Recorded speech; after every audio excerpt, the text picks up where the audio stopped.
मा आरी हंताणा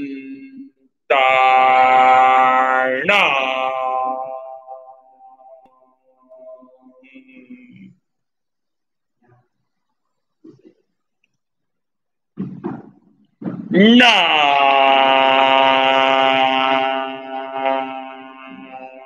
मा ना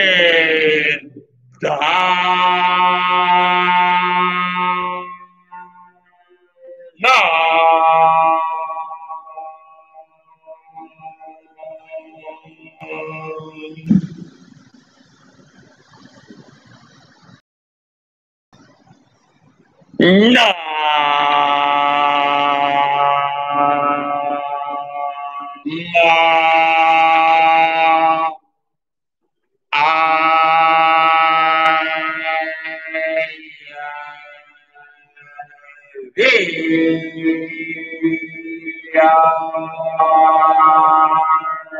मा ना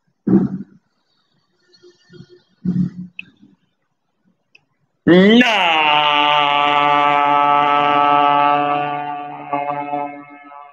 मा ओ ना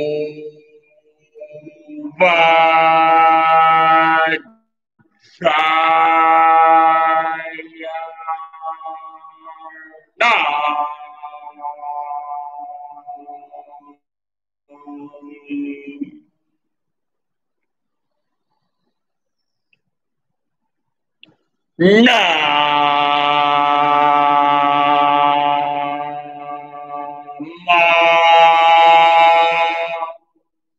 ला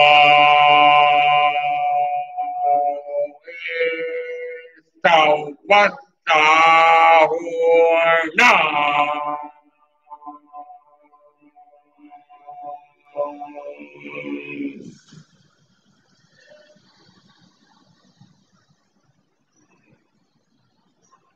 ऐसा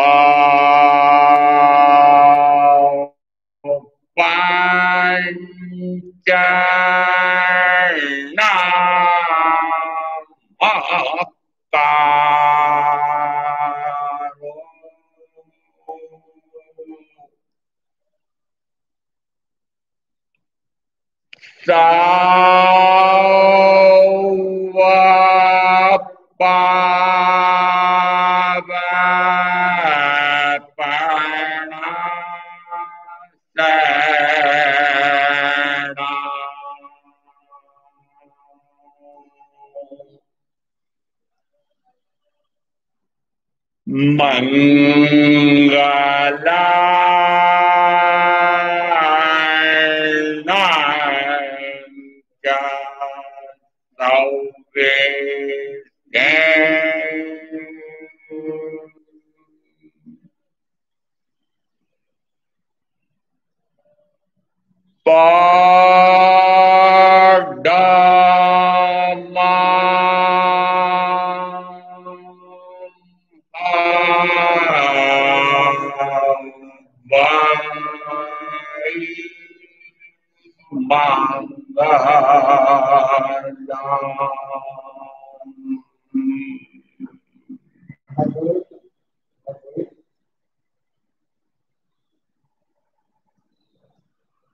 पर्युषण महापर्व संवत्सरी अंतकृत दशांक सूत्र के अंतिम 8वें वर्ग में 10 अध्ययन फरमाए हैं। उनमें काली सुकाली यावत पितृकृष्णा उनका अधिकार है, परंतु छठे वर्ग में एक अध्ययन छूट रहा था अलक्ष राजा का। अलक्ष राजा को भी एक दिन इस प्रकार का चिंतन चला कि जैसा उदयन राजा ने साधना की थी वैसी मैं भी करूं। उस समय इसी अंतर्दशांक सूत्र में उदयन राजा का इस संदर्भ से वर्णन आया है कि अलक्ष राजा ने भी उसी प्रकार की साधना की थी। उदयन राजा कैसे थे?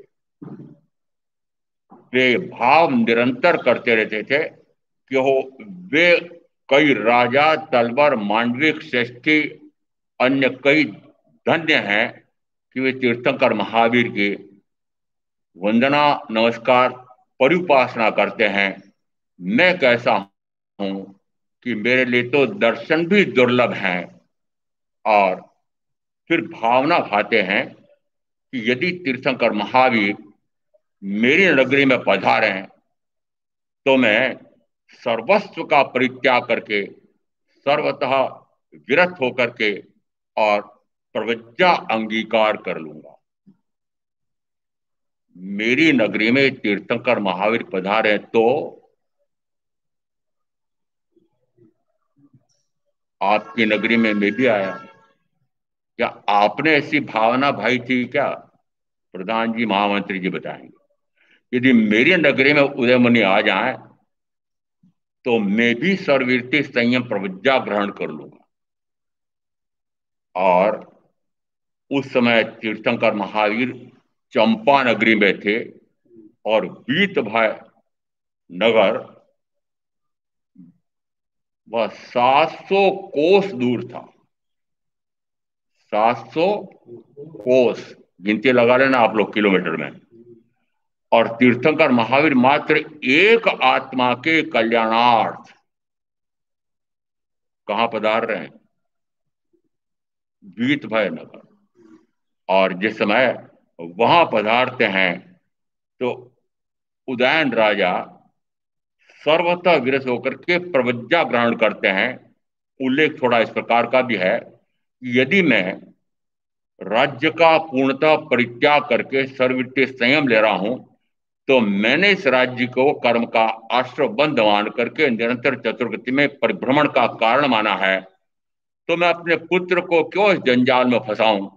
इसलिए पुत्र को राज्य नहीं दिया, भांजे को राज्य दिया, अभिचु कुमार को, और सर्ववृत्ति संयम ले लिया। जिस समय वे संयम लेने के बाद वर्णन मिलता है कि निरंतर उग्र विहार कर रहे थे, रुक्ष आहार था और रुग्णावस्था हुई। घूमते घूमते वे अपनी नगरी में पहुंच जाते हैं। उस समय भांजे को लगा, मंत्रियों ने सुझाव दे दिया कि हो सकता है ये उदयन राजा पुनः आपका राज्य छीनने के लिए आए हैं। कहते हैं ये बड़े नेता राजा कान के कच्चे होते हैं और वस्तुतः उस बुलावे में वे आ गए और उन्होंने घोषणा करवा दी कि नगरी में कोई व्यक्ति इनको आश्रय न दे, आहार न दे। एक कुमार, उसने आश्रय दिया। उस समय कहा जाता है कि फिर भेजा एक को, वैद्य को, कि हम आपका उपचार करना चाहते हैं।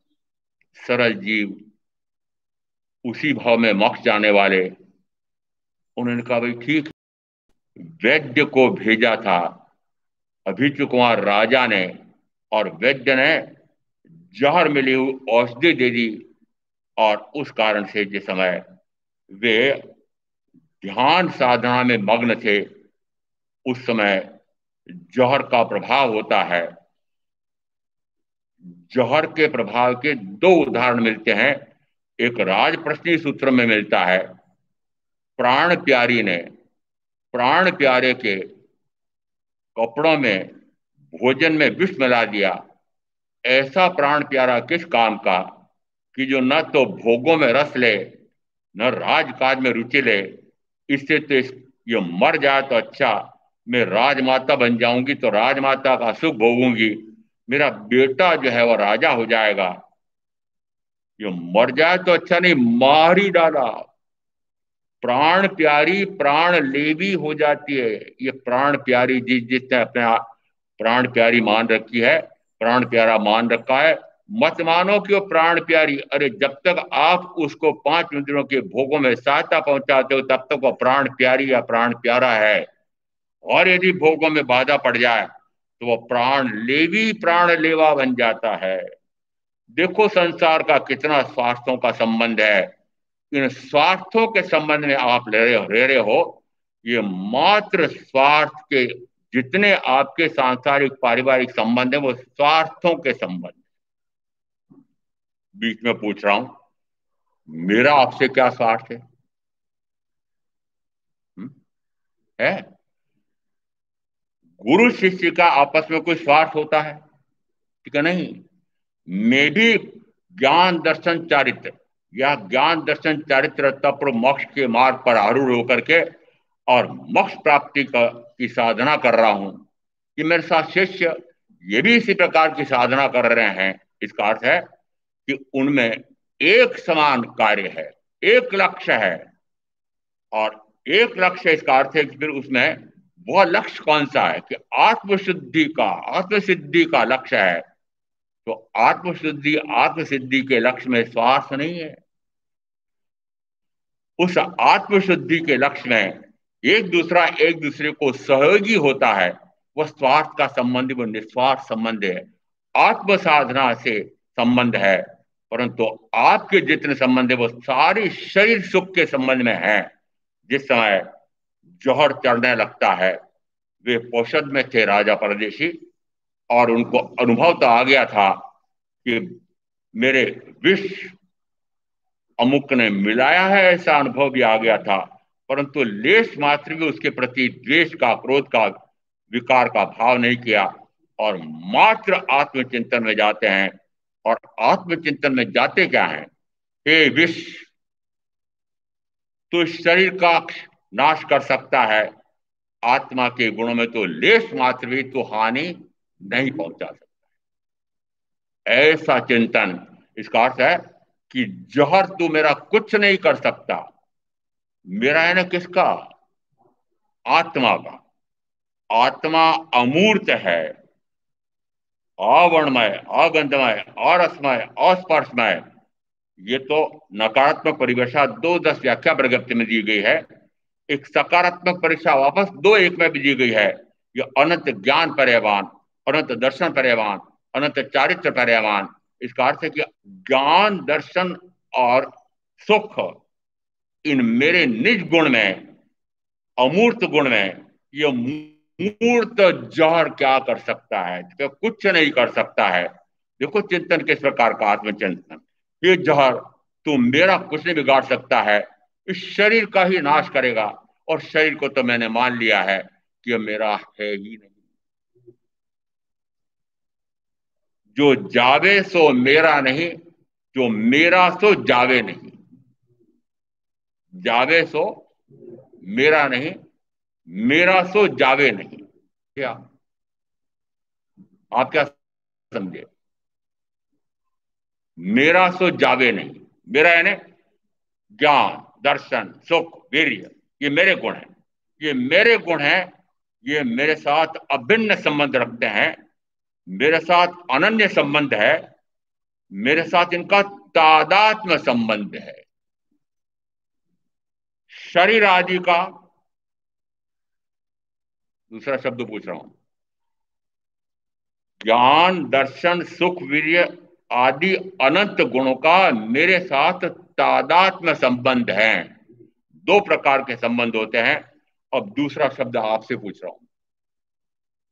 हाँ पटवा जी, शरीर का संबंध कैसा है मेरे से? संयोग संबंध है।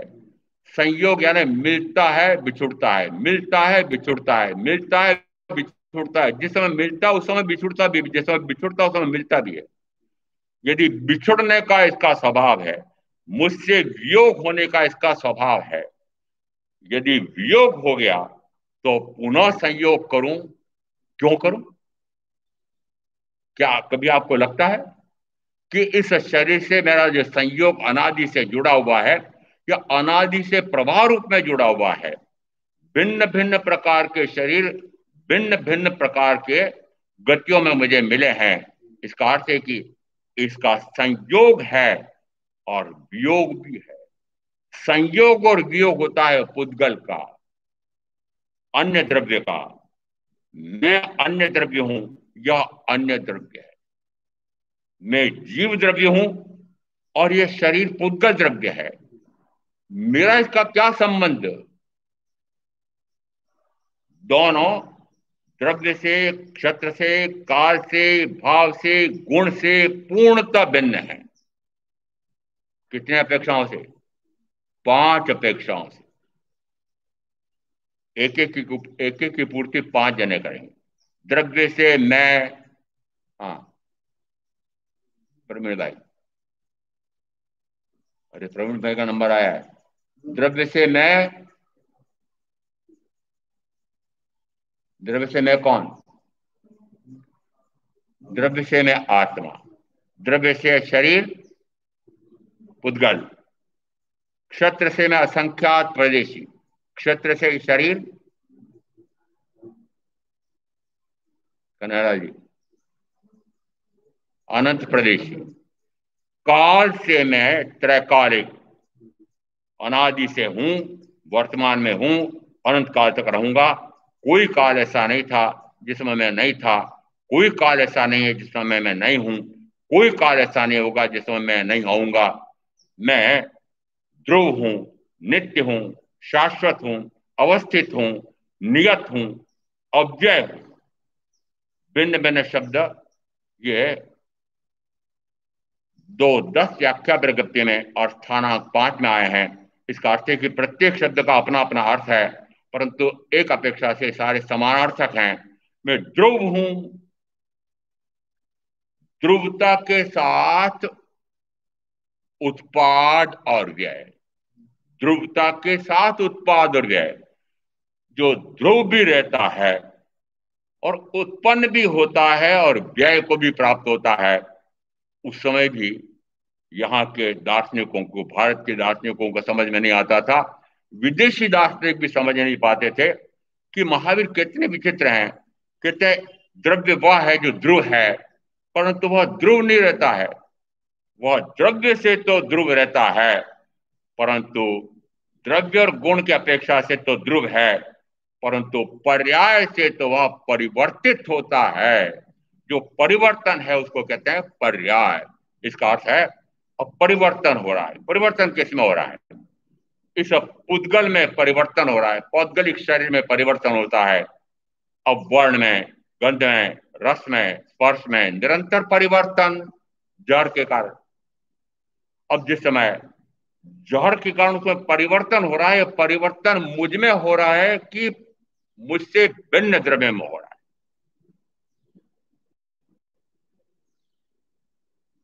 जहर किसका नाश करने जा रहा है? वर्ण में, गंध में, रस में, स्पर्श में परिवर्तन किस में हो रहा है?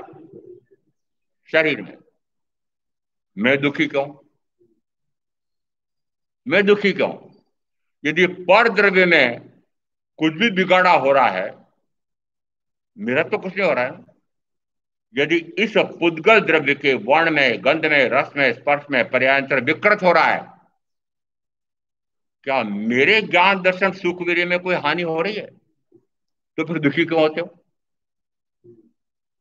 हाया क्यों करते हो? जिस समय शरीर के वर्ण में, गंध में, रस में, स्पर्श में परिवर्तन होता है, हाय बाप रे, हाय रे, ये रोग हो गया है, ये शरीर काला पड़ गया है, ये बाल सफेद हो रहे हैं, ये ऐसा वर्ण हो रहा है, ऐसा गंध हो रहा है, ये दुखी क्यों होते हो? और इसको प्रदर्शित करने के लिए मैंने 2 उदाहरण लिए हैं। एक श्रावक का उदाहरण है और एक श्रमण का उदाहरण। श्रावक में परदेशी राजा जिस समय जहर के कारण क्या चुनौती दे रहे हैं कि जहर इस शरीर का तो नाश कर सकता है, आत्मा को तो कुछ भी नहीं कर सकता है। इसका अर्थ है कि उस समय शरीर का चाहे नाश हो, शरीर चाहे क्षय हो, शरीर का चाहे मरण हो, मैं तो मरता नहीं। मैं तो, मरण धर्मा कौन है? जो मरण धर्मा है ना, मरण धर्म जिसका है वह शरीर है, मैं नहीं। द्रव्य से, क्षेत्र से, काल से, भाव से। भाव से मैं, बोलो ना कोई तो। भाव से मैं बोल चुका हूं मैं एक बार, और पहले तो 10 बार बोल चुका हूं, आज अभी बोल चुका हूं। भाव से मैं अनंत। बोला ना आगे फटाफट, राहुल भाई आज जोर शोर से बोल रहे हैं। हाँ। अनंत ज्ञान पर्यावान, अनंत दर्शन पर्यावान, अनंत चारित्र पर्यावान। भाव से यह पौद्गलिक शरीर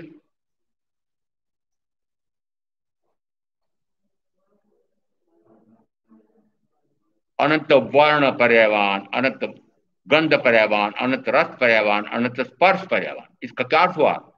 द्रव्य से, क्षेत्र से, काल से, भाव से, चार अपेक्षा से यह शरीर और मैं पूर्णतः भिन्न। गुण से, प्रवीण भाई, सुनील भाई, गुण से मैं कैसा और गुण से पुद्गल शरीर कैसा, पुद्गल कैसा?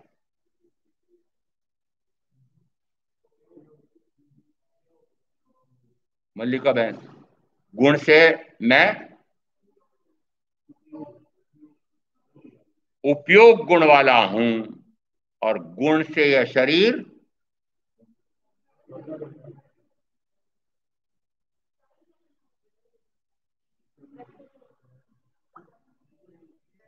जी,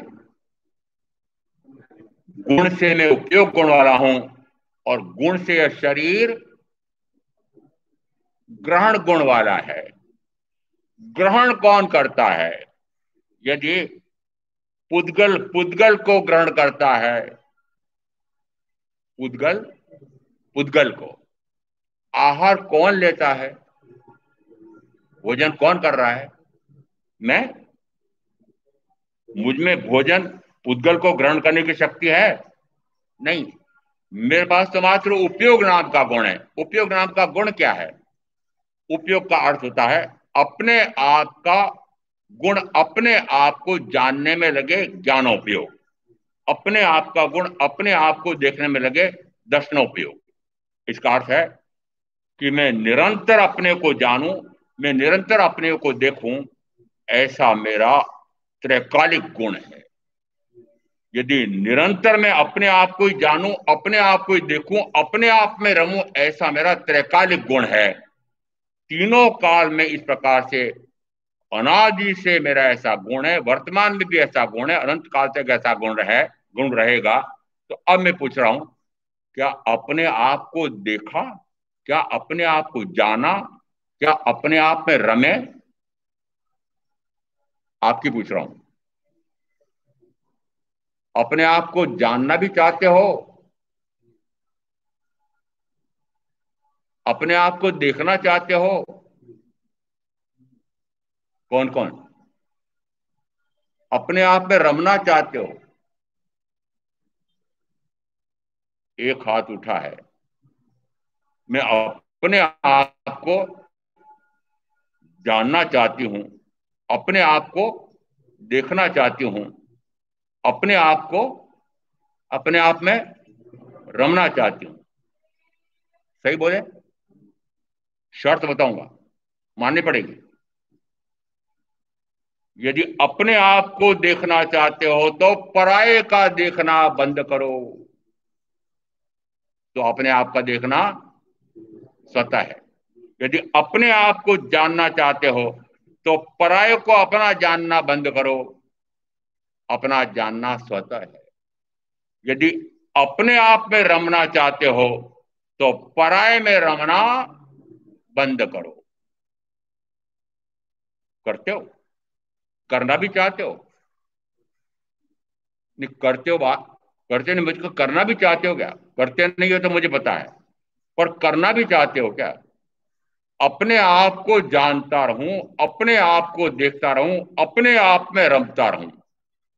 वो अलक्ष राजा ने कहो, चाहे उसी प्रकार से ये वर्णनारा उदयन राजा ने अपने आप को ही जानना, अपने आप को ही देखना, अपने आप में निरंतर रमण करना और निरंतर रमण करते रहना।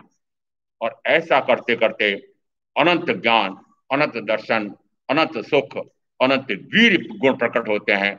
ऐसे अनंत गुण प्रकट होते हैं, आयुष्काल पूरा होता है, 4 आघाती का भी स्वतः क्षय होता है और वे सिद्ध हो जाते हैं, बुद्ध हो जाते हैं, मुक्त हो जाते हैं, परिनिर्वाण को प्राप्त कर सर्व दुखों का अंत कर देते हैं।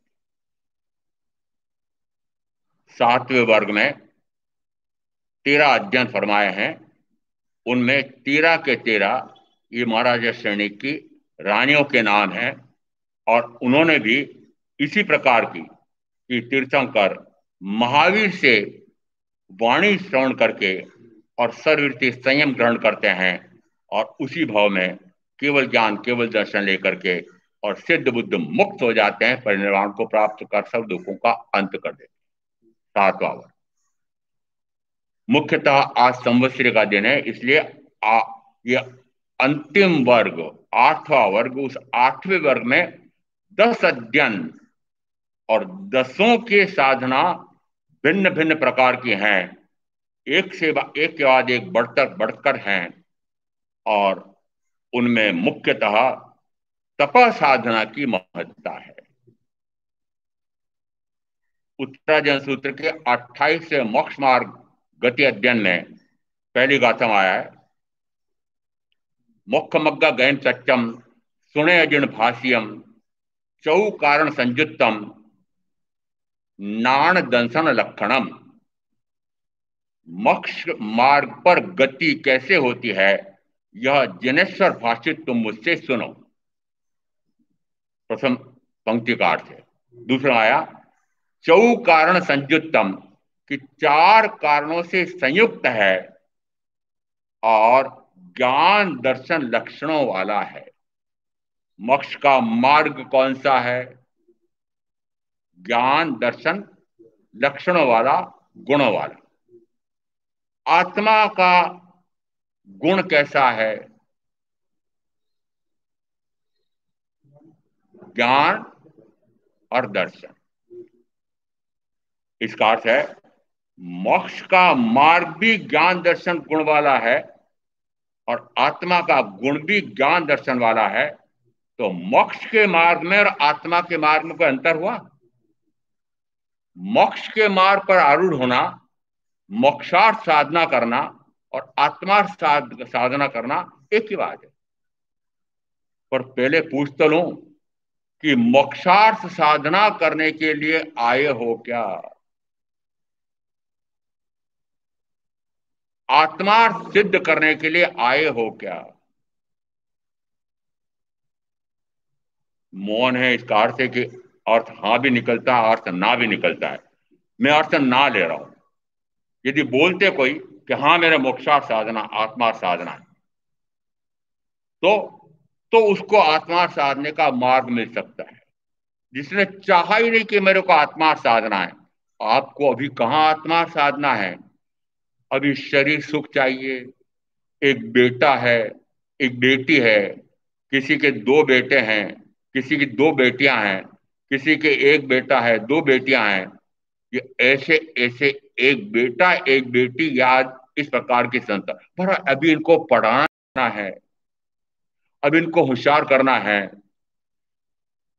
इनकी ऊंची से ऊंची पढ़ाई हो जाए, फिर इनको ऊंचे से ऊंचा पैकेज मिल जाए, फिर इनकी बढ़िया से बढ़िया शादी हो जाए। हमारे अभी इतने काम है, मेरे इतने काम है। आपको मोक्षा साधना है क्या?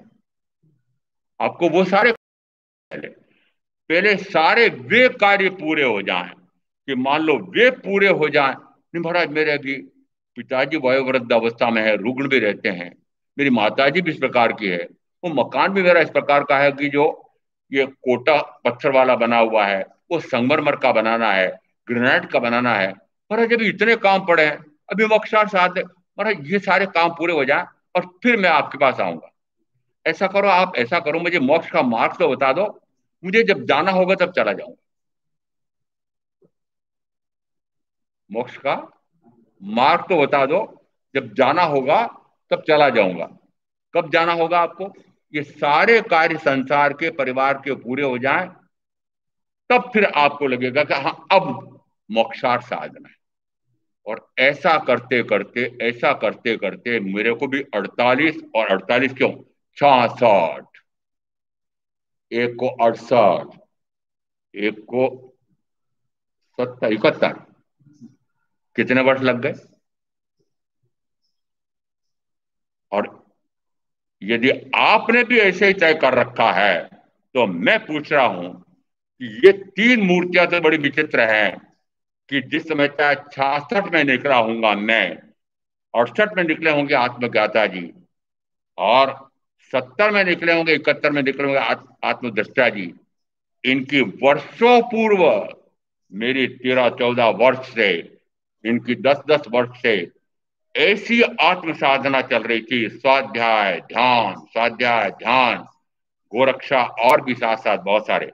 इस प्रकार से पूर्व की पीठिका पक्की थी, पृष्ठभूमि पक्की बनी हुई थी, और 66 या 68 या 71 में भी शरीर निरोगी था। आ रहा समझ में? तो निकल छूटे हैं। आप ऐसे हो जाएंगे?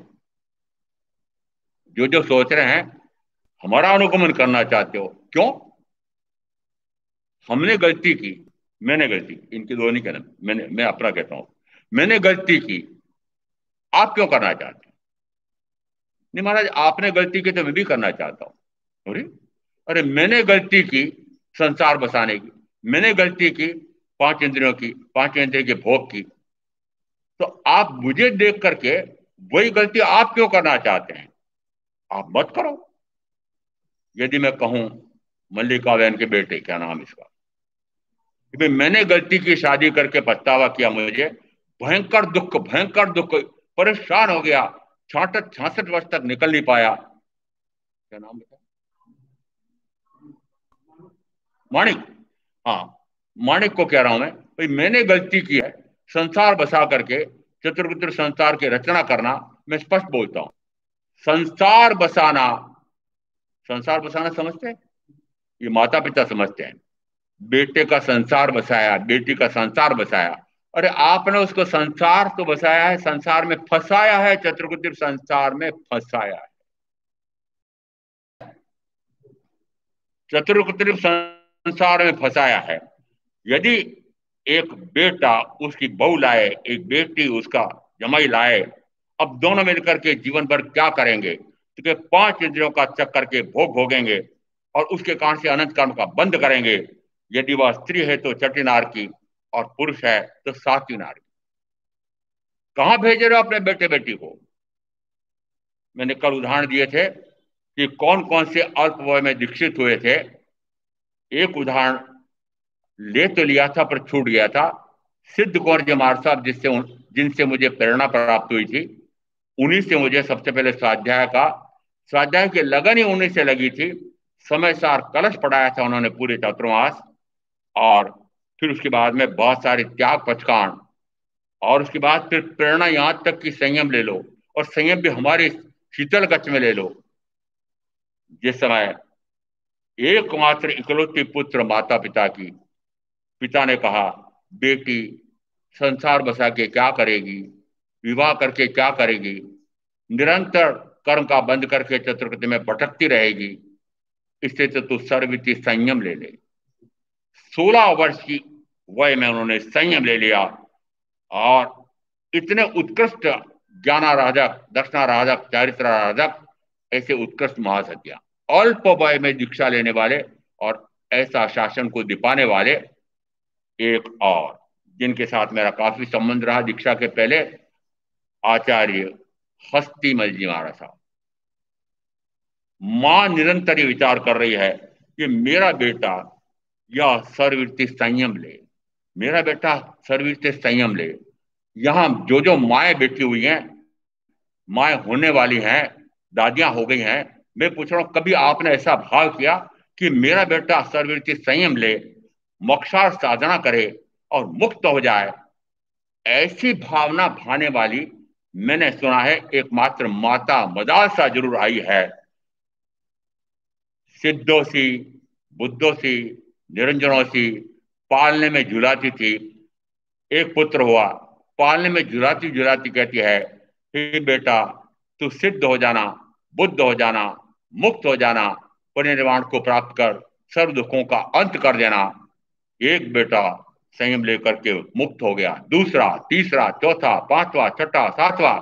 राजा ने कहा, अरे राज्य की रक्षा कौन करेगा, राज्य संचालन कौन करेगा? एक आध बेटा तो रखने रहने दो मेरे मेरे राज्य के उत्तराधिकार के रूप में। आठवां बेटा हुआ। बेटा तू राजा बनना, प्रजावत्सल बनना, प्रजा का हित साधना, और प्रजा का हित साध करके फिर सिद्धोसी बुद्धोसी निरंजनोसी। है ऐसी कोई माता? मल्लिका बहन है? मैंने कल एक इकलौते पुत्र का उदाहरण दिया था। मात्र 6 वर्ष की आयु, अतिमुक्त कुमार, और उन माता पिता ने उसको संयम लेने के लिए आज्ञा दी, और उसी भाव में वे केवल ज्ञान, केवल दर्शन लेकर के मोक्ष चले गए। यदि उसके स्थान पर उसका विवाह करते, विवाह रचा करके वह 5 इंद्रियों का भोग भोगता, कहा जाता? बताओ कहां जाता? क्या आप अपने बेटे बेटी को चतुर्गति में भटका करके, निरंतर कर्म बांध करके, वह जन्म मरण जन्म मरण इस प्रकार का दुख उठाते रहें, ऐसी शिक्षा देना अच्छा समझते हैं कि ज्ञान दर्शन चारित्र की आराधना करके वे सर्व सर्व दुखों का अंत कर दें, ऐसी शिक्षा देना चाहते हैं? यदि आज का संवत्सर का दिन आप ये निश्चय करते हैं कि मैं अपने संतान को मात्र ज्ञान दर्शन चारित्र की आराधना करके वह सर्वतः मुक्त हो जाए, जन्म मरण के दुख से मुक्त हो जाए, अब मैंने गलती की जो की है, मैं अपने पुत्र पुत्री को ऐसी गलती ना करने दूंगा, ऐसा यदि संकल्प करते हैं, तो मैं मान लेता हूं कि आपका संवत्सरी पर्व मनाना सार्थक हुआ। जिस समय माता निरंतर ही चिंतन कर रही है कि मेरा बेटा हस्ती यह सर्वृत्ति संयम ले।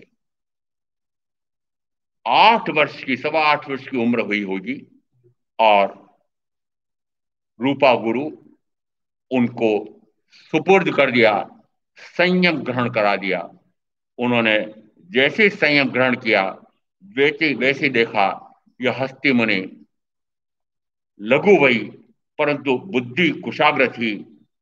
ऐसी बुद्धि को देख करके, और उन्होंने पंडित लगाए, स्वयं पढ़ाते थे, और निरंतर राजनयिकों को, बड़े साधुओं को कहा, इसकी सेवा व्यावृत्त करो, यह बहुत बुद्धिमान है, यह प्रतिभावान है, आगे जाकर के यह शासन को दिपाएगा। और वस्तुतः ऐसे ही हुआ। गुरु ने उनको भावी आचार्य वसीयत में घोषित कर दिया था।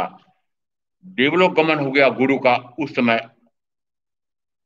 हस्ती मुनि मात्र 15 वर्ष की आयु के थे। संघ ने सोचा, भाई 15 वर्ष में तो आचार्य पद पर स्थित नहीं करना चाहिए, जैसे तैसे धकाया 3 वर्ष और 18 वर्ष की उम्र में वे आचार्यत्व को ग्रहण करते हैं, वर्षों आचार्य पद का निर्वाह करते हैं, अंतिम समय में संलेखना संतारा करके देवलोक गमन करते हैं। अल्प वय में दीक्षा लेने वाले, इसका अर्थ है कि अल्प वय में दीक्षा लेने वाले भी इस प्रकार की उत्कर्ष से उत्कर्ष साधना कर लेते हैं, और वयोवृद्ध अवस्था में भी लेकर के ऐसी साधना हो सकती है। तो मैं कल 83 और 84 की बात कर रहा था, तो बीच में हमारे आत्म ज्ञाता जी बोले, वो लाख पूर्व बोलो ना बीच में। मैंने कहा मुझे लाख पूर्व नहीं बोलना है, मुझे ये बोलना है कि मेरे वर्तमान अवसर पीढ़ी के प्रथम तीर्थंकर 83 तक तो संसार में ही रहे, गृहस्थाश्रम में रहे। कितने वर्ष तक? 83। और 84वां लगने वाला था तब उन्होंने सर्ववृत्ति संयम लिया। मैंने कहा मेरे भी एक साथ में आए थे विरक्त मुनि जी, 83 वर्ष पूरे हो गए थे, और फिर आए मुझे संयम लेना। कितने में? अब मैं आपको विकल्प दे रहा हूं, जो जो तय कर रहे हो। कौन कौन ऐसा है जो 66 में तैयार होना चाहता है? कौन ऐसा है जो 68 में तैयार होना चाहता है? कौन ऐसा है जो 71 में तैयार होना चाहता है? एक और यहाँ की हुए थे, वो उन्होंने 72.5 में ली थी। या फिर आपके यहाँ के एक ऐसे जिन्होंने 83.5 में ली थी। अब आप क्या करना चाहते हो बताओ? हम्म? किसको पूछो? प्रधान जी से शुरू करता हूं। हाँ, कितने वर्ष में लेना चाहते हो? हमारा मैं भी विरक्त मुनि जी के अनुसार मैं भी 83.5 का हो जाऊंगा, लेना चाहता हूं। तो अब मैं प्रधान जी को पूछ रहा हूं कि अच्छा बताओ, 83.5 के हो जाओगे? अच्छा, 83.5 के हो जाओगे, उस समय तक आप शरीर से निरोगी रहोगे, और उस समय तक आपकी ज्ञान दर्शन चारित्र की आराधना का कोई की भूमिका होगी? ये कारखाना चलाते रहोगे 83.5 उम्र तक? सोचो, ये निरंतर अभी घर और गृहस्थी और कल और कारखाने, व्यापार, व्यवसाय, उद्योग, धंधे, उसी में लगे लगे काल पूरा हो जाएगा और कोरे चले जाएंगे। कोरे यानी ऐसा मत समझना कि कोरे चले जाएंगे। दो बातें एक साथ जाती है। जिस समय शरीर छूटेगा उस समय दो चीजें एक साथ, दो चीजें एक साथ नहीं जाती, दो चीजें साथ जा सकती है। या तो कर्म जाएंगे या धर्म जाएंगे। आप क्या ले जाना चाहते हैं? आपकी वर्तमान की चाल तो मैं समझता हूं कि आप कर्म साथ में ले जाने चाहते हैं। क्यों? क्योंकि वर्तमान में आप जो कार्य कर रहे हैं वो सारा भयंकर कर्म का बंधक है।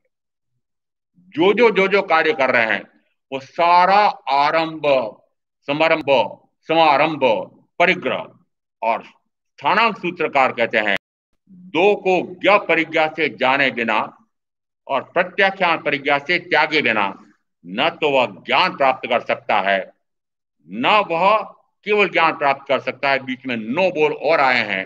इसका अर्थ है कि यदि आरंभ और परिग्रह दो से निवृत्त हुए बिना ज्ञान की प्राप्ति करने के लिए समय भी नहीं मिलेगा, ज्ञानार्जन करने के लिए समय भी नहीं मिलेगा। किससे?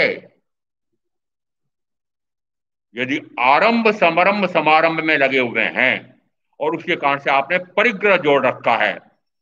इन्होंने लेखा नहीं किया होगा, परंतु मुझे दूसरे लोग लेख, अरे यहाँ के प्रधान जी का, महाराज वो करोड़पति मत बोलो उनको, अरबोपति बोलो। मैंने कहा मुझे तो अरबों का हिसाब ही नहीं पता है, मैंने तो कभी लाख रुपए एक हाथ में कभी देखे ही नहीं। पर टीचर मास्टर रहा तो मैंने कहा मैंने तो कुल मिलाकर के 1250 रुपये एक महीने के लिए थे, उसके अधिक मैंने देखे ही नहीं। इनको तो 1250 अरब करोड़, 1250 करोड़। मैंने कहा 1250 करोड़ कहाँ ले जाएंगे, कैसे ले जाएंगे उठा करके? कैसे ले जाओगे? है क्यों इतना? यदि इतने खटकर्म, खोटे कर्म, पाप कर्म कर करके और इतना वैभव कमाया है तो ले जाना ना साथ में। मैं उदाहरण देता हूं, ये भवन का नाम का जो भी हो, उस भवन में ऐसा करना चाहिए, नीचे 4 पहिए लगा देना। जिस समय खाटली चलेगी आगे आगे, उस समय वो भवन भी प्रधान जी के उस खाटली के पीछे पीछे चलेगा, साथ ले जाएंगे। जब सर्वस्व छोड़कर परवश निश्चय तुमको जाना है, फिर क्यों राज्य भोग मन लाना है? संजय राजर्षि को वे महामुनि उपदेश देते हैं कि जब सर्वस्व यानी जो कुछ है वो सारा धन, वैभव, भोग, साधन, परिजन, ये सर्वस्व छोड़कर निश्चय, निश्चय का अर्थ क्या हुआ? निश्चित रूप से जाना है। पर जाना तो चाहते नहीं, क्योंकि इतना धन वैभव मिला हुआ है, इतने आज्ञाकारी अनुकूल परिजन मिले हुए हैं, खूब भोग साधन है, भोग भोगने का मजा आ रहा है। जाना तो नहीं चाहते हो, पर जाना तो पड़ेगा। जाना तो नहीं चाहते हो परंतु जाना पड़ेगा। तो फिर संजय राजर्षि को वो महामुनि उपदेश देते हैं कि जब परवश होकर के जाना है उसके स्थान पर क्यों परवश होकर जाना चाहते हो? उस काल को अपने वशीभूत कर लो। काल जयी कौन होता है? काल को जीतने वाले वे सिद्ध परमात्मा काल जयी हो गए। काल का उन पर कोई प्रभाव नहीं है। वो काल जयी होने की साधना कहां होगी? कि मनुष्य भव में। और कहां हो सकती है? कि वर्तमान में हो सकती है, इस अशोक विहार में हो सकती है। कैसे हो सकती है?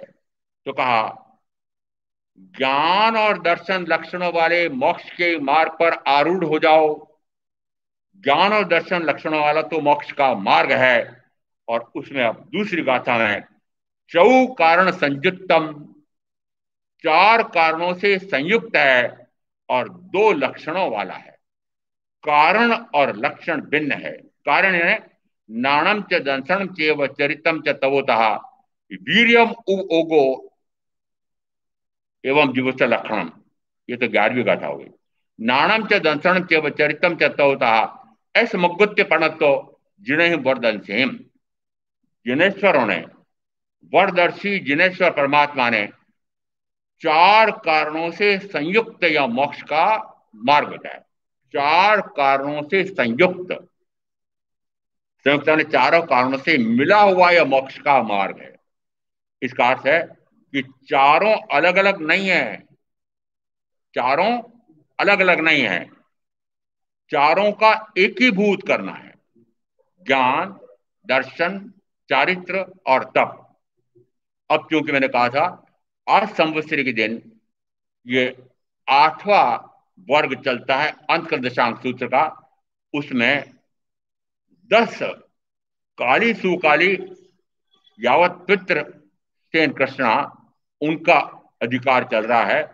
उसमें उन्होंने भिन्न भिन्न प्रकार के कठोर से कठोरतम तप किए थे। क्यों किए थे? कि तप से निर्जरा होती है, तप से अनेक भवों के अनंत अनंत कर्म भस्मीभूत हो जाते हैं। ऐसा उत्तराजन सूत्र के 30वें तपोमार्ग अध्ययन की 6ठी गाथा में आया है। क्या आया है? तब से अनेक भवों के अनंत अनंत कर्म भस्मीभूत हो जाते हैं। दृष्टांत देकर बताया कि यदि 1,00,000 सूखे घास का पूला उसकी गंजी लगाई हुई हो और जरा सी एक चिंगारी लगा दो तो वे सारे पूले कुछ ही समय में भस्मीभूत हो जाते हैं। ऐसा दृष्टांत देकर के इसी प्रकार से ये तप रूपी अग्नि से ये लाखों भवों के कर्म भस्मीभूत हो जाते हैं, ऐसा दृष्टांत दिया हुआ है। ये तो 6ठी गाथा में है।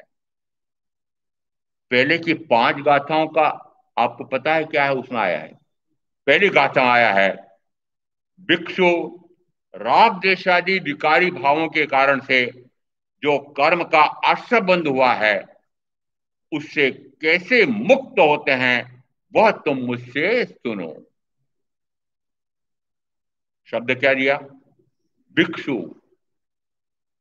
आप भिक्षु हो? अरे भिक्षाचर्य से शरीर का निर्वाह कर रहे हो? नहीं। यहां तप करने का अधिकार किसको आ दिया है? भिक्षु।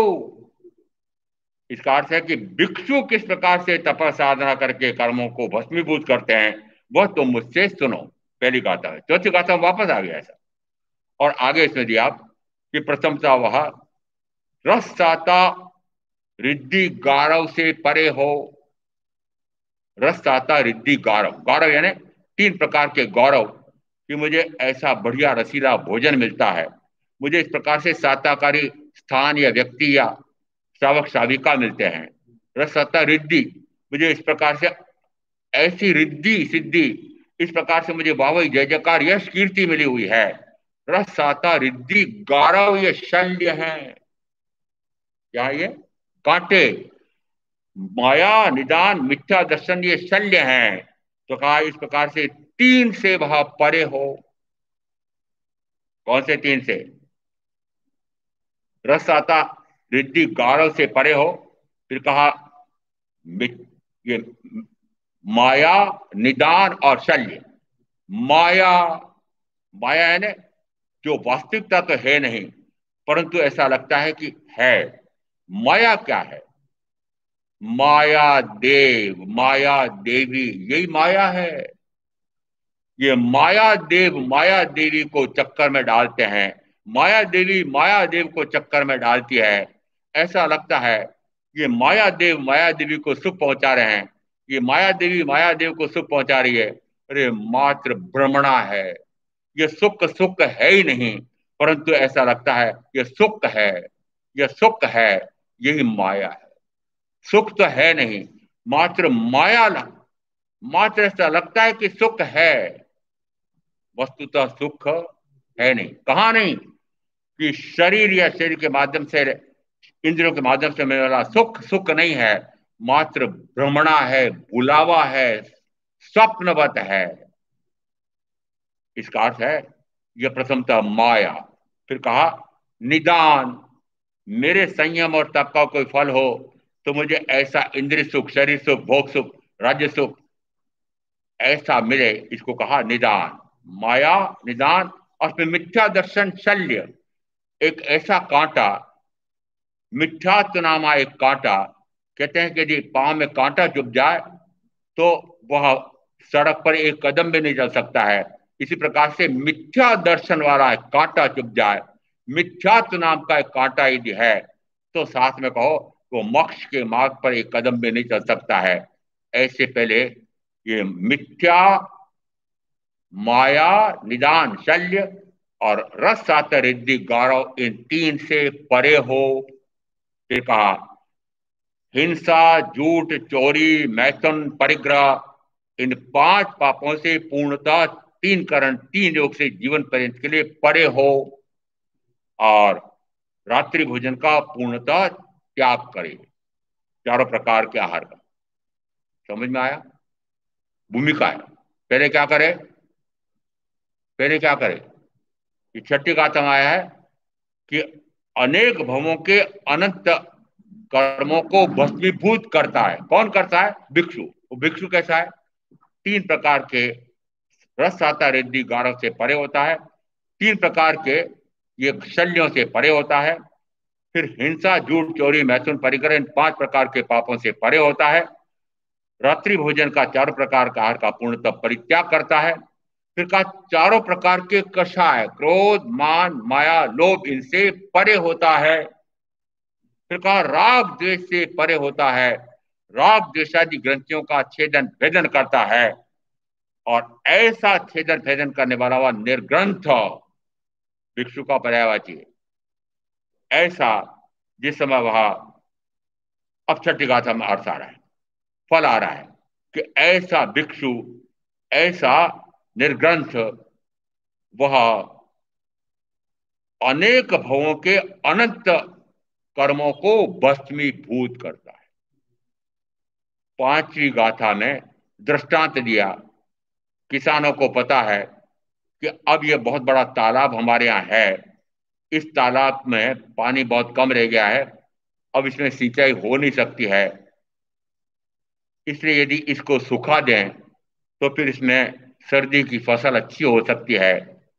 अब थोड़ा सा पानी आ भी रहा है और अब ये सारे ग्रामीण उसका पानी उलीचने लगते हैं, क्या तालाब खाली हो जाएगा? खाली हो जाएगा? पहले पानी के आने के द्वार को बंद करो और फिर उसका पानी उलीचो तो तालाब खाली होता है। इसी प्रकार से आत्मा रूपी तालाब, अब इसमें से आप जो संचित कर्म है उन संचित कर्मों को आप खाली करना चाहते हो। अब आप चाहते हो कि मैं साधना करूं तो यहां मेरे नए कर्म ना आए। अब नए कर्म ना आए, आपने सोचा नए कर्म अब नहीं आने दूंगा, अब मैं राग विषादी नहीं करूंगा, अब कषाय नहीं करूंगा। अरे पुराने कर्म हैं उनका क्या करोगे? कि पुराने कर्म को पहले खाली करो, तो पहले आने के द्वार भी बंद करो और फिर पुराने कर्म खाली करो।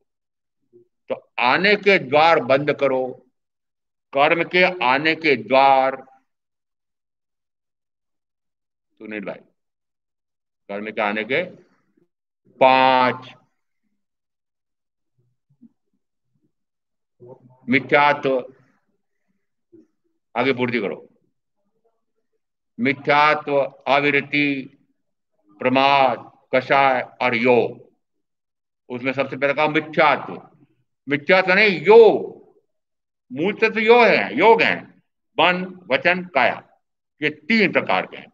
ये तीन जिस समय मिथ्या मान्यता का भाव करते हैं, तीन मन, वचन, काया या इंद्रिया, ये इस प्रकार से मिथ्या चुनावा ऐसा मिथ्या मान्यता का भाव करते हैं। मिथ्या मान्यता का भाव करते से ही वह पांच इंद्रियों के भोगों में रस रुचि लेता है, और पांच इंद्रियों के भोगों में रस रुचि लेता है तो फिर क्रोध मान माया लोभ ऐसे कषायों का सेवन करता है, और इन चार कषायों का सेवन करता है तो निश्चित मानना कि चार कषायों में राग और द्वेष भी आ गए, राग और द्वेष में चार कषाय भी आ गए। सारांश सूत्रकार कहते हैं कि राग है तो माया और लोभ है, द्वेष है तो क्रोध और मान है। इसका अर्थ है कि राग और द्वेष है तो चारों कषाय हैं, चारों कषाय हैं तो राग और द्वेष है। इसका अर्थ है कि निरंतर क्या हो रहा है, यह मन वचन काया यह मिथ्या मान्यता में, उसके बाद उसके कारण से पांच इंद्रियों के भोग में मनो के मिलने पर रति भाव, अमनो के मिलने पर अरति भाव, रति अरति में जा रहा है। और उसके साथ फिर आगे आया कि वह कषाय में प्रवृत्त हो रहा है। कषाय में प्रवृत्त हो रहा है तो कषाय में प्रवृत्ति है तो निश्चित है कि आत्म भाव नहीं है, शरीरी भाव है। उसी को नाम दिया प्रमाद। जिस समय शरीर का कार्य करना सूझ रहा है उसको नाम दिया शरीरी कार्य। तो शरीरी भाव है तो प्रमाद है, अशरीरी भाव है, आत्म भाव है तो अप्रमाद है। ये पहले चार इस मन वचन काया के कारण से हो रहे हैं। तो महत्ता इस मन वचन काया की है, महत्ता प्रथम चार की नहीं है। परंतु फिर भी हमारे गिनती में आया है कि मिथ्यात्व, अविरति, प्रमाद, कषाय और योग इन पांचों से परे हो, इन पांचों से परे हो।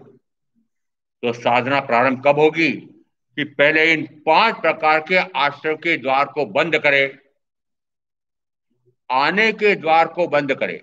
दृष्टांत क्या दिया था कि तालाब को सूखा करके अब सर्दी की फसल लेना है, तो उस समय भी किसान क्या कर रहे हैं कि पानी के आने का द्वार बंद नहीं किया और पानी उलीच रहे हैं, तो उलीचते भी थक जाए तब भी वो पानी खाली नहीं होगा। इसे कहते हैं पहले पानी, ये कर्म के आने के द्वार बंद करो। करना चाहते हो? मैं इसलिए पूछता हूं, करो कह रहा हूं, करो के बाद आगे मैं कहता हूं करना भी चाहते हो क्या? महाराज यदि पांच प्रकार के कर्म के आने के द्वार बंद करूंगा तो अब समस्या आप सबके सामने समस्या है, घर कैसे चलेगा, गृहस्थी कैसे चलेगी। राग के बिना गृहस्थी चलेगी, द्वेष के बिना गृहस्थी चलेगी, आरंभ समरंभ समारंभ परिग्रह के बिना गृहस्थी चलेगी। आना तो बोले पटवा जी बोलो ना, गृहस्थी चलेगी? वो सुनीता बहन कहती है साफ साफ, गृहस्थी तो मेरे अनुसार चलेगी, उदय मणि के अनुसार थोड़ी चलेगी। मेरे अनुसार चलो। तो आप किसके अनुसार चलते हो? झूठ बोलते हो। गृहस्थी चला रही है, मुझे पक्का है आपके लिए कि आप गृहस्थी चलाना चाहते हैं। गृहस्थी चलाना चाहता है वो मुक्ति नहीं चाहता है, वो मुक्ति नहीं चाहता। यहां आ रहा है जो मुक्ति चाहता है वो गृहस्थी नहीं चाहता है। मुक्ति चाहता है क्योंकि गृहस्थी तो मुक्ति में बाधक है, गृहस्थी मुक्ति में बाधक है। अब बाधक कारण तो आप हटाना नहीं चाहते हो और साधना करना चाहते हो, वो कैसे होगी? वो कैसे होगी? बाधक तत्व हावी हैं, उस समय साधक तत्व क्या काम करेंगे? साधक तत्व तो केवल प्रज्ञप्त वाणी, ये वीतराग वाणी, गुरु वाणी, यह साधक, ये तो आपकी साधना में सहायक है। ये सहायक तो है परंतु बाधक कारणों को हटाए बिना ये काम करेंगे नहीं कर सकते, और बाधक कारणों को हटाना नहीं चाहते। समस्या आपके सामने यह है कि जो जो आपकी आत्म साधना में बाधक कारण हैं, उन बाधक कारणों को हटाए बिना आप साधना करना चाहते नहीं हो सकती। फिर उन बाधक कारणों को हटाना पड़ेगा। जिन जिन कारणों से ये कर्म का आना हो रहा है, पहले उन कारणों का निवारण करना पड़ेगा, कारण हटाने पड़ेंगे और उसके बाद फिर साधना होगी। इसलिए कहा यहां सबसे पहले क्या होगा कि सबसे पहले आत्मा को आत्मा का ज्ञान प्रकट होगा। वर्णन आ रहा है, चाहे पूर्व के वर्णन आ रहे हैं उसमें आ रहा है, चाहे वर्तमान में इन 10 अंतिम अध्ययन में काली सुकाली आदि उन्होंने सामायिक आदि 11 अंगों का अध्ययन किया, 4 स्वाध्याय किया है, ज्ञानार्जन किया है। इसका अर्थ है कि सीधे तप में प्रविष्ट हुए हैं नहीं, ज्ञान दर्शन चारित्र तप चारों से युति रूप मोक्ष का मार्ग है। इसका अर्थ है कि चारों मिलकर के मोक्ष का मार्ग बनेंगे। चारों कारण एक साथ होने चाहिए, चारों कारणों में परस्पर विरोध नहीं होना चाहिए, चारों कारण समान होने चाहिए, एक साथ होना चाहिए, एक ही समय में होने चाहिए। इसका अर्थ है ज्ञान भी वैसा ही हो, दर्शन भी वैसा ही हो, चारित्र भी वैसा ही हो और तप भी वैसा ही।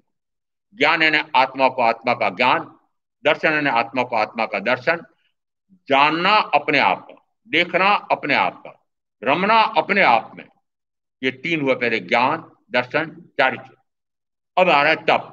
तप में क्या होगा कि तप का अर्थ होता है कि निरंतर अपने आप में रमण करना, निरंतर अपने आप में रमण करना, निरंतर, जब निरंतर होता है वो तप है। अब यहां इन 10 ने किस प्रकार की तप साधना की थी, आज के इस 8वें वर्ग के अध्ययन में इतना वर्णन है, इतना वर्णन है कि यदि वो प्राकृत की पार्टियां बोलो तो ऐसा लगता है कि बोलते बोलते थक जाए, समझ में आ रहा है क्या है। उपास करके बेला किया, बेला करके चला किया, चला के चला किया, चला के चला के पता नहीं कितने हैं।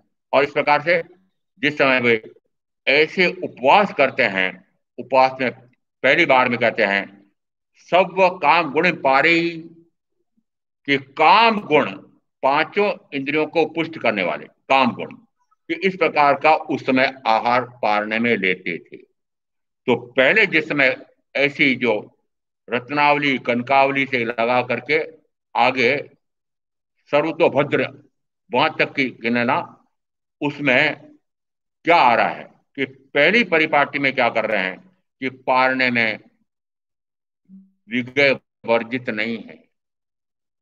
विगय,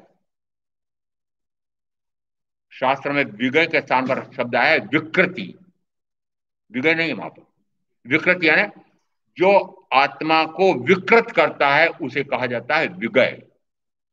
आत्मा को विकृत कौन करता है?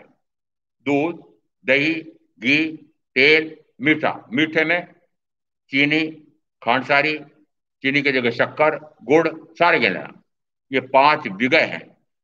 आत्म साधक के शरीर में जाकर के ये आत्मा को विकारग्रस्त करने वाले हैं। तो यहां प्रथम प्रकार की परिपाटी में उन्होंने विगय का वर्जन नहीं था, दूसरी परिपाटी में उन्होंने विगय का वर्जन किया है, तीसरी परिपाटी में लेप भी नहीं। लेप यानी जिस समय एक रोटी चुपड़ के रखी, उसके ऊपर रूखी रोटी रखी और आगे 3-4 रूखी रोटियां रखी है, अब नीचे नीचे की रोटी में थोड़ा लेप लगा हुआ है, ऊपर वाली रोटी में थोड़ा सा लेप पीछे लग गया है, ऊपर तो सूखी है, उसको कहते हैं लेपा लेप। तो अब यहां लेप का भी पूर्णतः वर्जन, लेश मात्र भी लेप नहीं। इसका अर्थ है कि फिर उस समय कैसा आहार लेंगे पारने में? बेर चूर्ण, सत्तू, कोदो चावल, इस प्रकार का आहार, भुने हुए भूंगड़े चने, और वह भी कितना कि मात्र एक वस्तु, और एक वस्तु कैसी कि कोई भूंगड़े ले लिए, चाहे एक वस्तु ले ली और बाकी दूसरा क्या लिया? पानी। ऐसा आचाम्ल, आइम्बिल। इसका अर्थ है कि कितनी कठोर से कठोरतम साधना अंतिम में आ रहा है। सर्वतोभद्र साधना में एक आम्बिल करके फिर उपवास किया, एक आम्बिल किया फिर उपवास किया, फिर 2 आम्बिल करके फिर एक उपवास किया, फिर 3 आम्बिल करके फिर एक उपवास किया, बढ़ते बढ़ते 100 आम्बिल किए और फिर एक उपवास किया, फिर वापस घटाते घटाते वापस एक तक लाए। इसका अर्थ है कि वहां पर पारना नहीं है, आम्बिल है और उपवास है। बाकी सब में पारने आ रहे हैं पर इसमें नहीं आ रहे हैं। इसका अर्थ है कि इसमें कितना काल लगा।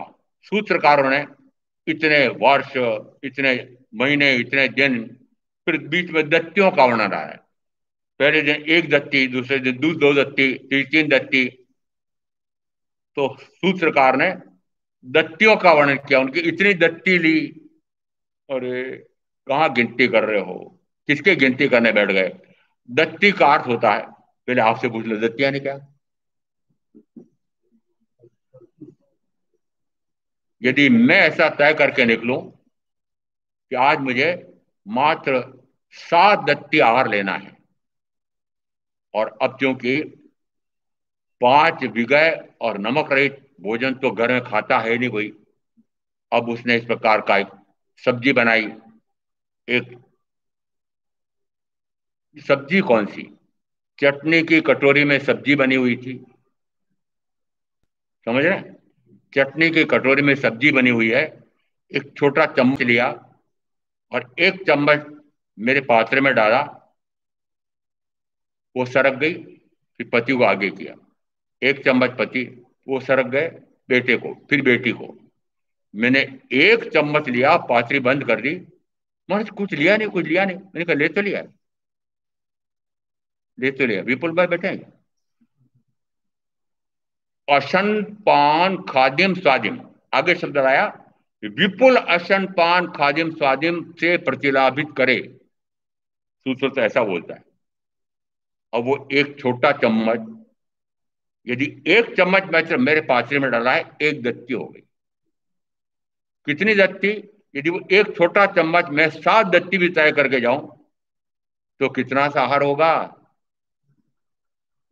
समझ में आ रहा है? यदि धारा, दूध की धारा, यदि धारा, आपने दूध बहराना शुरू किया और धारा टूट गई, एक दत्ती हो गई। अब दूसरी बार वापस दूसरी धारा, 2 दत्ती हो जाएगी, 3 दत्ती, उसको कहते हैं दत्ती। तो उस समय इस प्रकार की साधना थी कि एक दत्ती लेंगे, एक दत्ती, दूसरी बार 2 दत्ती, तीसरी बार 3 दत्ती, 4 दत्ती, 5 दत्ती, 6 दत्ती, 7 दत्ती, 8 दत्ती, इस प्रकार से दत्तियां। इस प्रकार के विशिष्ट प्रकार के तप फिर भिन्न भिन्न प्रकार के आभूषण हार के रूप में दिए। कनकावली, पहले रत्नावली, फिर कनकावली, फिर लघु सी क्रीड़ित, ऐसा करते करते वो मास पितृशन कृष्णा, ये सर्वतोभद्र साधना। और सारे तप इस प्रकार के हैं कि कठोर से कठोरतम, कठोर से कठोरतम। और अब वर्णन मिलता है उसमें, जिस समय काली आर्या ने अंतिम रात्रि के अंतिम प्रहर में धर्म जागरणा करते हुए यह भाव किया कि हो,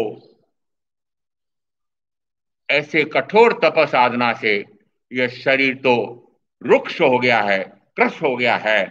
और दृष्टांत दिया कि जैसे बैलगाड़ी में कोयले की बोरियां भर करके, और बैलगाड़ी जब चले तो वह चढ़ चूं कोयले बोलते हैं, उसी प्रकार से उनकी हड्डियां चढ़ चूं करती थी। इसका अर्थ है कि जैसे वो बैठते थे, उठते थे, तो हड्डियां चढ़ चूं करती थी। इस प्रकार से शरीर क्रश हो गया था। हड्डी से नाप होता है शरीर के बल का। सहनन, वज्र ऋषभ नाराज सहनन, उसमें हड्डी कितनी मजबूत है, कीली कितनी मजबूत है, वो कीली कितनी मजबूत है, उस पर से वज्र ऋषभ नाराज सहनन बनता है। अब यहाँ हम कहते हैं वज्र ऋषभ नाराज सहनन वाला सिद्ध होता है, बुद्ध होता है, मुक्त होता है। यहाँ वर्णन आ रहा है काली मां सती का कि उनकी हड्डियां ऐसी क्रश हो गई, चढ़ चूं बोलती थी, उठते बैठते, ऐसा प्रथमतः भाव आया। उसके बाद फिर वर्णन मूल पाठ में तो नहीं है, हिंदी रूपांतर करने वाले ने कह दिया कि यह शरीर तो इस प्रकार से क्रश हो गया है, परंतु अभी मेरे शरीर में उत्थान, कर्म, बल, वीर्य, पुरुषाकार, पराक्रम तो है। मूल पाठ में है ही नहीं।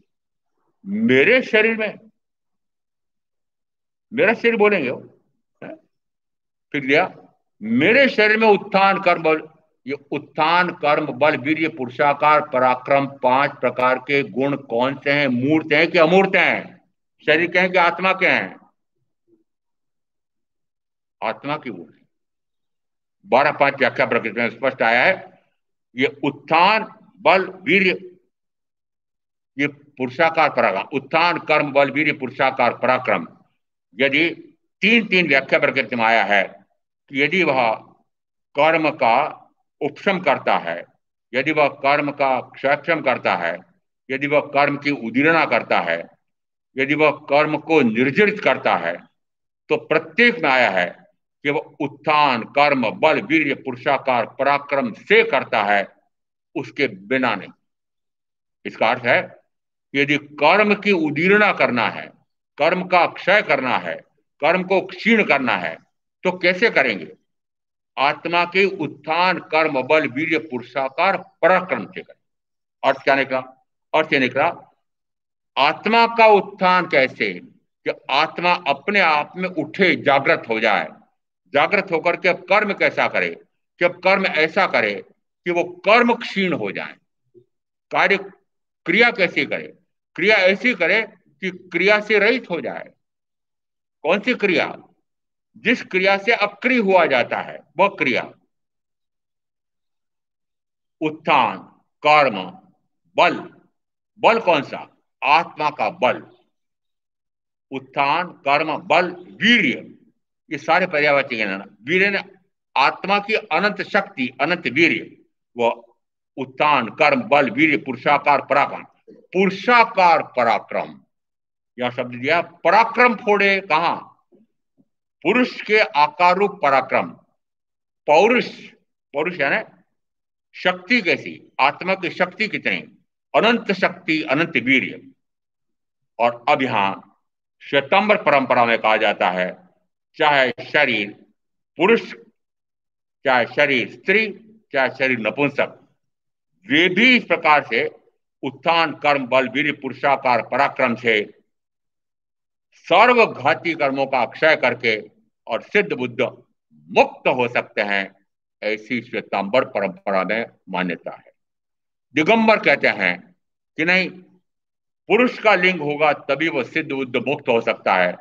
समय सार सूत्रकार कहते हैं जो ग्रही लिंग और मुनि लिंग हैं, ये ग्रही लिंग और मुनि लिंग से मुक्ति नहीं होती है। मुक्ति तो ज्ञान दर्शन चारित्र से होती है। इसका अर्थ है ज्ञान का अर्थ, ज्ञान, आत्मा को आत्मा का ज्ञान हो, आत्मा का आत्मा का दर्शन हो, आत्मा आत्मा में रमण करे। ज्ञान दर्शन चारित्र मोक्ष की आराधना है। यह लिंग उसमें सहायक नहीं है। ग्रही लिंग मुनि लिंग यह तो शरीर से है, और शरीर का संबंध, शरीर से आत्मा की साधना नहीं होती। पुद्गल, पौद्गलिक शरीर, पौद्गलिक शरीर के वर्ण गुण में से ज्ञान गुण, दर्शन गुण में, गंध गुण में से दर्शन गुण, रस गुण में से सुख गुण, और स्पर्श गुण में से वीर गुण प्रकट करना चाहते हो। शरीर से आत्मा की साधना करना चाहते हो, अब सारे के सारे चाहते हो, पर तो साधना करने के लिए शरीर की तो आवश्यकता है। शरीर से तो साधना होगी, शरीर नहीं होगा तो साधना कैसे होगी? शरीर नहीं होगा तो साधना कैसे होगी? मैं दृष्टांत टेट ऊपर का लेता हूं। सिद्ध परमात्मा पंच परमेश्वर में से शरीर है? शरीर है? नहीं है। ज्ञान कितना? अनंत। दर्शन कितना? सुख कितना? वीर कितना? इसका अर्थ है कि ज्ञान गुण में से प्रकट हुआ है, दर्शन गुण में से प्रकट होता है, ये सुख गुण में से प्रकट होता है, वीर गुण में से प्रकट होता है, शरीर में से नहीं। शरीर तो बेचारा वर्ण गंध रस स्पर्श, इसका पुतला है, सड़ने गलने नष्ट होने वाला है, न जाने कब, न जाने कब मर जाने वाला है। ये ऐसा क्षण भंगुर विनाशी वर्ण गंध रस स्पर्श का पुतला, सड़ने वाला, गलने वाला, नष्ट होने वाला, इस शरीर से साधना करना चाहते हो। अरे शरीर को तो पृथक करना पड़ेगा। शरीर को पृथक किए बिना शरीर को पृथक जाने बिना, शरीर को पृथक माने बिना साधना का, आत्म साधना का प्रारंभ भी नहीं। किसको भूलना पड़ेगा सबसे पहले? शरीर को। जब तक शरीर का स्मरण है, जब तक शरीर के साथ समाल है, जब तक शरीर का पोषण है, तब तक आत्मा का कुछ नहीं हो सकता है। इसलिए यहां पर तप साधना कैसी होगी? वो तप साधना ऐसी होगी कि जिसमें शरीर भूला जाए। शरीर को तो कैसा कर दिया, शरीर से दृष्टि हटाई तब तो आहार नहीं लिया है, इस प्रकार का रूखा सूखा लिया है। मात्र यह प्राण टिके रहें, प्राण मुझे नष्ट नहीं करने हैं। ये जो द्रव्य प्राण मुझे मिले हैं 10 प्रकार के, ये मुझे नष्ट नहीं करने हैं। इसलिए इस शरीर को, इन प्राणों को टिकाए रखने के लिए, शरीर को टिकाए रखने के लिए मात्र आहार लूं। ये 10 महासतियों ने मात्र उसी प्रकार का आहार लिया है, शरीर टिका रहे। और ऐसा करते करते जिस समय शरीर इस प्रकार का क्रश हो गया, तो उन्होंने संकल्प किया कि मैं प्रातः होते ही आर्य चंदन महाराज गुरुनी से संलेषणा जूसना की आराधना करने के लिए आज्ञा लूंगी।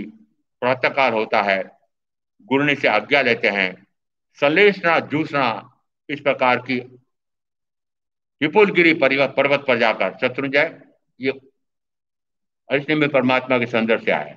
यहाँ आ रहा है विपुलगिरी। विपुलगिरी पर्वत पर जाकर के वे संलेषणा जूसना की आराधना करते हैं और संलेखना पूर्वक संथारा ग्रहण करके और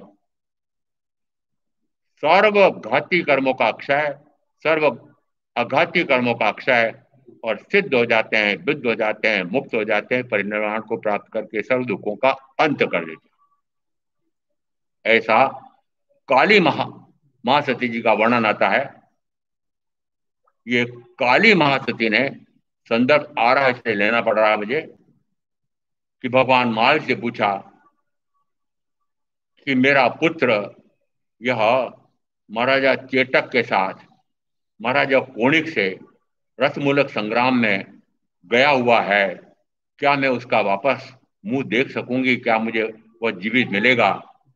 भगवान ने कहा वह तो महाराजा चेटक के बाण से मारा गया है। ओहो, एकमात्र बेटा वह तो मारा गया है। जिस समय इस प्रकार का बेटा मारा गया है, ऐसा अंदर में वैराग्य आता है, ओहो, जिसको मैं ऐसा प्रिय मानती हूँ वह भी मेरा नहीं रहा, ये शरीर भी मेरा नहीं रहेगा। ये शरीर से जुड़े हुए परिजन, ये सब कोई मेरे नहीं है। न जाने कब बिछुड़ जाते हैं, न जाने कब ये मिलते हैं, कब बिछुड़ जाते हैं। ये मिलने बिछड़ने वाले हैं, वो ये मेरे नहीं है। ऐसा अंदर में भाव आता है। भगवान महावीर की वाणी सुनते हैं और ऐसा ज्ञान का प्रकाश और वैराग्य का भाव आता है, शरीर की संयम ले लेते हैं। वर्णन मिल रहा है कि 10 महारानियों के 10 बेटे, जैसे महारानियों के नाम थे उसी प्रकार के बेटे के नाम थे, और 10 के 10 महाराजा चेटक के 10 दिन युद्ध चला था। एक एक बाण से एक एक बेटा वो मरता चला गया। वो 10 के 10 चौथी नारकी में जन्म लेते हैं और अब वे आगे की चौथी नारकी का काल पूरा करके और महाविजय में मनुष्य भाव लेकर के और वहां से वे सिद्ध हो जाएंगे, बुद्ध हो जाएंगे, मुक्त हो जाएंगे, ऐसा तीर्थंकर महावीर ने फरमाया। तो 10 के 10 बेटे वे तो नरक में जाते हैं और 10 बेटों के बेटे, 10 बेटों के बेटे, इन 10 महारानियों के अब महासतियां, उनके बेटे कैसे हैं कि भगवान महावीर की वाणी सुनते हैं, वाणी सुनकर के वे सर्वत्र संयम लेते हैं और इस प्रकार की साधना करते हैं कि वे उसी भाव में नहीं, वे एक से एक ऊंचे विमान में जाते हैं और अगले भाव में महावीर में मनुष्य भाव लेकर के और सिद्ध बुद्ध मुक्त हो जाएंगे। इसका अर्थ है निर्यावलिया में दो प्रथम आगम ऐसे हैं कि जिसमें इन 10 प्रकार के बेटों का वर्णन आया है, 10 प्रकार के पोतों का वर्णन आया है। ये निर्यावली के 2 उपांगों में आया हुआ है।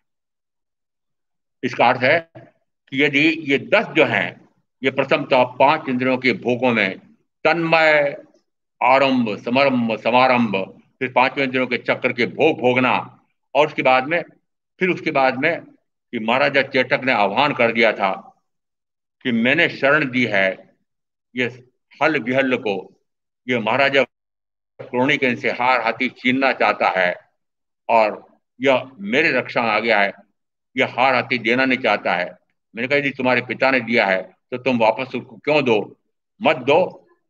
और जिस समय उनके शरण में आ गए, उन्हें कहा, महाराजा पूर्णिक ने समाचार भेजा कि इन सबको मेरे साथ वापस भेजो और हार हाथी वापस भेजो। महाराजा चेटक ने मना कर दिया। युद्ध की तैयारियां हो गई और युद्ध में वो दसों इस प्रकार से मारे गए। वर्णन आ रहा है कि प्रथमतः वह आरंभ समारंभ समारंभ में अनुरक्त रहे, पांचों इंद्रियों के भोग भोगने में अनुरक्त रहे और इतने कर्मों का बंध किया, और उसके बाद में फिर अंतिम समय में इस प्रकार के युद्ध में मारे गए हैं, तो ठेठ चौथी नारकी में जाते हैं। ऐसा ये निरंतर पांच इंद्रियों का भोग भोग करके, ये मैं संदर्भ लाता क्यों इस प्रकार के, कि जिस समय दसों प्रकार के, ये दसों, ये काल कुमार आदि, ये दसों प्रथमतः पांच इंद्रियों का चक करके भोग भोग रहे हैं। आरंभ, समारंभ समारंभ, पांच इंद्रियों के भोग भोगते हैं, और भोग भोगने के बाद फिर इस प्रकार का संग्राम करते हैं। और ऐसा करते हुए कितने कर्म का बंध पड़ा कि ठेठ चौथी नारकी का बंध पड़ा। अब मैं पूछ रहा हूं, आप क्या कर रहे हैं? आपके बेटे बेटी से आप क्या करवा रहे हैं? कोई तो उत्तर दे दो। कोई उत्तर नहीं देता। मैं मात्र महामंत्री जी से उत्तर मांगता हूं। आप महामंत्री जी स्वयं क्या कर रहे हैं? क्या कल कारखाने से निवृत्त होना चाहते हैं? हाँ बोले या ना बोलो। कब? छाछड़ में? आज? आज? अरे आज निवृत्त होना चाहते हैं कल कारखाने से? अरे महाराज, बेटे की शादी तय हो गई है, उसकी शादी करना है, बेटा भी अभी कुंवारा है, और मेरी पत्नी भी है। वो इतने सारे को सारी व्यवस्था जमानी पड़ेगी मुझे। थोड़ा सा समय दो। अरे मैं तो समय दे दूंगा, काश चंद समय देगा क्या?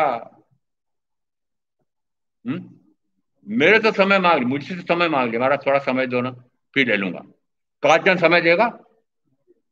वो काशचंद आकर के अचानक धमकेगा, और आप उसको सारे बहाने बताना कि मेरे अभी बेटी की सगाई हुई है और शादी तय हो गई है। अरे थोड़ा तो रुक, शादी करके फिर चलूंगा तेरे साथ। रुकेगा? क्यों नहीं मानते हो? पग मुक्ता पाप छे, જોતા ઝેર છે, માથે મરણ છે, એમ વિચારીને આજના દિનમાં પ્રવેશ કર। ये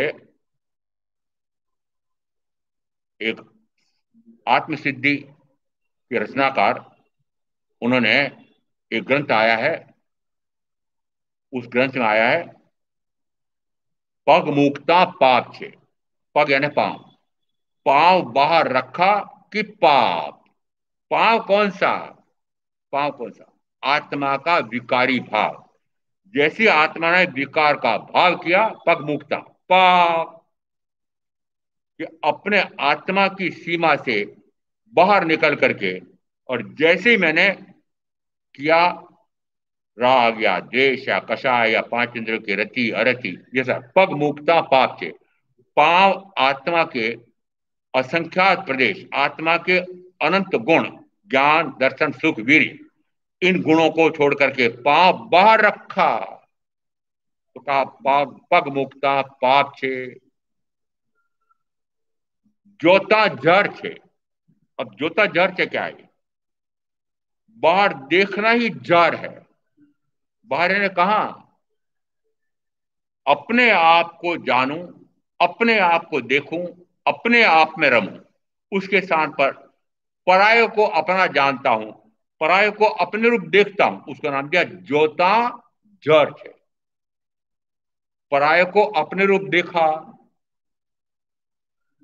कौन सा कर्म? अपेक्षा से दर्शनावरणी अपेक्षा से दर्शनावरणादि 7-8 प्रकार के कर्म का बंध। इसका अर्थ है पर को देखा ही क्यों, पर को जाने ही क्यों, पर में रमा ही क्यों, अनादि से गिनो, अनंत काल गिन लो, अनंत भाव गिन लो, वर्तमान के भाव में भी आपने क्या किया है जो मैं कह सकता हूं। पराये कोई अपना जान करके और उसको अपना जाना, पराये को अपना जान करके और उसी को जानते रहे, पराये को अपने रूप देखा, क्या क्या माना उसको, ये अपना है, अपना जाना, अपने रूप देखा, तो कहा जाता है अपने रूप जान करके, अपने रूप देख करके फिर अपने रूप उसको माना, ये मेरा ही तो है, ये प्राण प्यारी मेरी तो है, ये प्राण प्यारा मेरा ही तो है, अपने रूप माना। और फिर प्राण प्यारा प्राण प्यारी में, प्राण प्यारी प्राण प्यारे में, परिजन परिजन में, एक परिजन दूसरे परिजन में रमता है, राग रूप रमता है, द्वेष रूप रमता है, रति रूप रमता है। इस प्रकार से जब रमता है तो जितना ये कार्य हो रहा है वो सारा कार्य ज्ञानावरणादि 7 प्रकार के अनंत कर्म का बंद कराने वाला है। और ये बंद की परिपाटी से भी परे नहीं हुए हैं, मुक्ति चाहते हैं, पहले बंद की परिपाटी से तो परे हो, बंद तो रोको। आश्रव रोके बिना बंद रुकता नहीं है, बंद रोके बिना संवर होता नहीं, बंद रोके बिना संवर होता नहीं। इसलिए मैं कह रहा हूं ये हमारे यहां दो बड़े बड़े महारथी पदाधिकारी, बड़े बड़े कारखाने वाले हैं, ये कारखाना भी चलाना चाहते हैं और आत्मा को भी जानना चाहते हैं, आत्मा को भी देखना चाहते हैं, आत्मा भी में रमना चाहते हैं। मैंने कहा जब तक तो कल कारखाना अपना रूप जान करके उसको देख रहे हो, उस कल कारखाने को जान रहे हो अपने रूप, उस कल कारखाने में रम रहे हो 8 घंटे 10 घंटे 12 घंटे 15 घंटे 17 घंटे, कितने, ये इन दो का तो मैं नाम इसलिए ले रहा हूं, इन्होंने चौमासा कहा इनका नाम ले सकता हूं, तो इनका तो नाम लेते ही लेता हूं, आया हाथ तो इनको लेना पड़ेगा भाई, चौमासा क्यों कराया मेरा, ये सुनो कराया तो, कराया तो सुनो खरी खरी। यदि ये निरंतर कल कारखाना देखते देखते आयुष का काल आएगा, क्या कहा इसमें, पग मुक्ता पाप छे, जोता जड़ छे, माथे मरण छे। आज का दिन उगा है, अब दिन उगने के बाद पहले इन 3 बातों का ध्यान कर, पांव बाहर में रखते से पाप है, बाहर देखते सी जहर, जहर है ना अनंत बार मरण, बाहर देखते सी मरण, और तीसरा दिया माथे मरण छे, नंगी तलवार काल की वो लटक रही है। दृष्टांत आता है, एक श्रेष्ठी को राजा ने प्रीति भोज पर बुलाया, बड़ा सज धज करके वस्त्रालंकार से सुसज्जित होकर के, और चारों तरफ जिस समय बाजार में से निकलता है, इधर देखता है उधर देखता है, लोग पूछे उससे कि सेठ जी कहाँ जा रहे हो, पूछे, जा रहा था पूछे, मुझे आज राजा ने निमंत्रण दिया है भोजन का। जिस समय ऐसा बोल रहा होता है उस समय देखो मेरे को राजा ने निमंत्रण दिया भोजन का, मुझे आज 15 अगस्त 26 जनवरी मुझे वहां पर बुलाया है, विशेष मुझे दर्शक के रूप में दर्शक दीर्घा में बैठ करके यह ऐसा मुझे अनुमति पत्र मिला है, बड़ा गौरव मानते हैं, गर्व करते हैं। जैसे राजमहलों के दरवाजे में प्रवेश करते हैं वो द्वारपाल उसको वंदन करता है, जैसे अंदर में प्रवेश करते हैं, भोजनशाला में जाते हैं, भोजनशाला में जाते से थाली सजी हुई है, परोसकारी करने के लिए राजा स्वयं बैठे हुए हैं, रानी पंखा जल रही है, और 32 भोजन 33 तरकारी परोस दी गई है। और अब राजा कहते हैं सेठ जी भोजन करो, आपके श्री का होगा कोई कि चलो भोजन करने के पहले नौकार मंत्र तो गिन लूं। जैसे नौकार मंत्र गिनने के लिए मुंह ऊपर किया, वो महाराजा ये तलवार तो हटा दो यहां से, क्या रखा था ऊपर, एक कच्चे धागे से वो नंगी तेज धार वाली तलवार लटकी हुई थी। और अब वो राजा कह रहे हैं सेठ जी भोजन करो। सेठ जी ने सोचा मैं भोजन करने के लिए कौर लूंगा, गर्दन नीचे करूंगा और उस समय एक नंगी तलवार, जरा से हवा के झोंका आएगा और गर्दन कट जाएगी। स्वाहा। क्या कहा इसको? क्या कहा? कहा काल सिर पर मंडरा रहा है।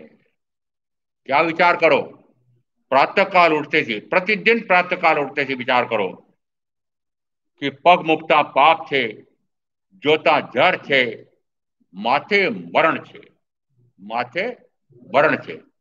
महाराज जी, यह बातें आपको बुढ़ापे में याद आई होगी। मैंने कहा ऐसा नहीं है, ऐसा नहीं है। मेरे को तो दूसरी कक्षा से धर्म का सानिध्य मिला था, धर्म धर्म गुणों का सानिध्य मिला था।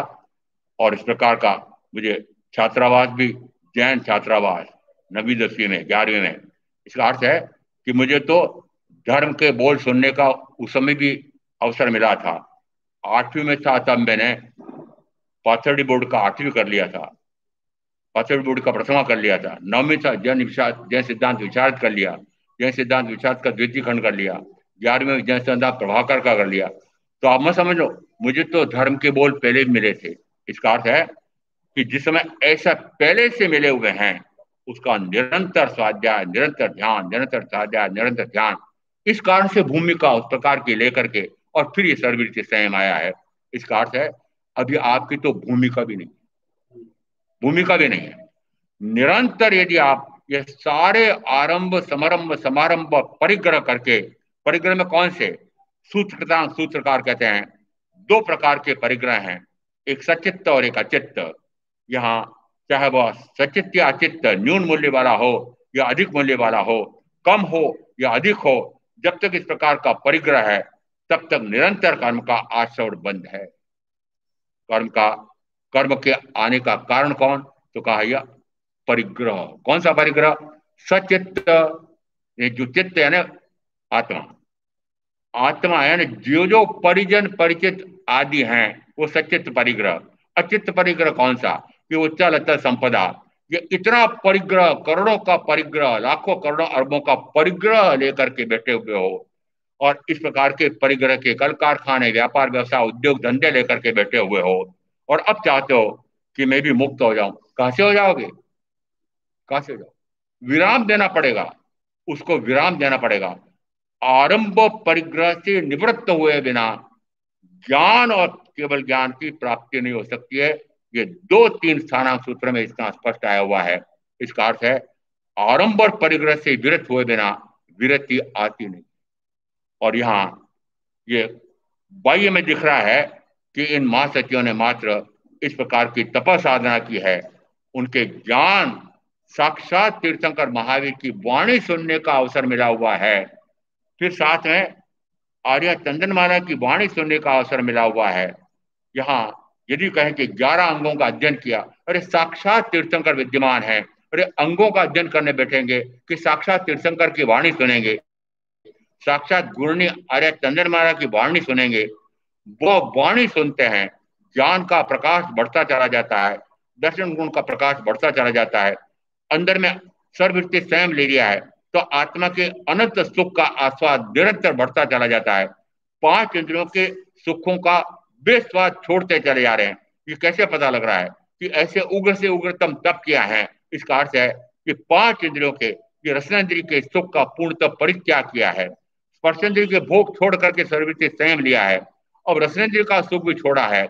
इसका अर्थ है कि 5 इंद्रियों की विजेता हुए हैं, जितेंद्रिय हुए हैं, कषाय को क्रश किया है, और ऐसे कषाय को क्रश करके 5 इंद्रियों पर विजय प्राप्त करके, और वे फिर अंतिम समय में संलेखना संथारा करके समाधि मरण करते हैं, और केवल ज्ञान, केवल दर्शन लेकर के सर्वघाती, सर्व आघाती कर्मों का अक्षय करके और परिनिर्वाण को प्राप्त होते हैं। ऐसा तत्व का स्वरूप समझ करके मैं आप जो साधना करेंगे उनका उच्च कल्याण होगा। ओम शांति।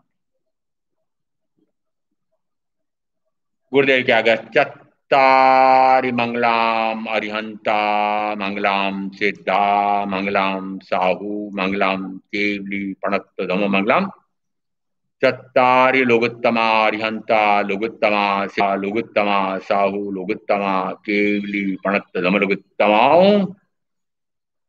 चत्तारि सनपवज्जामि अर्यन्ते सनपवज्जामि सिद्धे सनपवज्जामि साहू सनपवज्जामि केवली प्रणतम धम्मम शरणम पवज्जामि। चार मांगलिक, चार उत्तम, चार शरणा, और शरणा नहीं कोई जो भव्य प्राणी याद रहे तो अक्षय अमर पद। हाँ, आज के आपके धारणा धारणा प्रमाण है पचकांड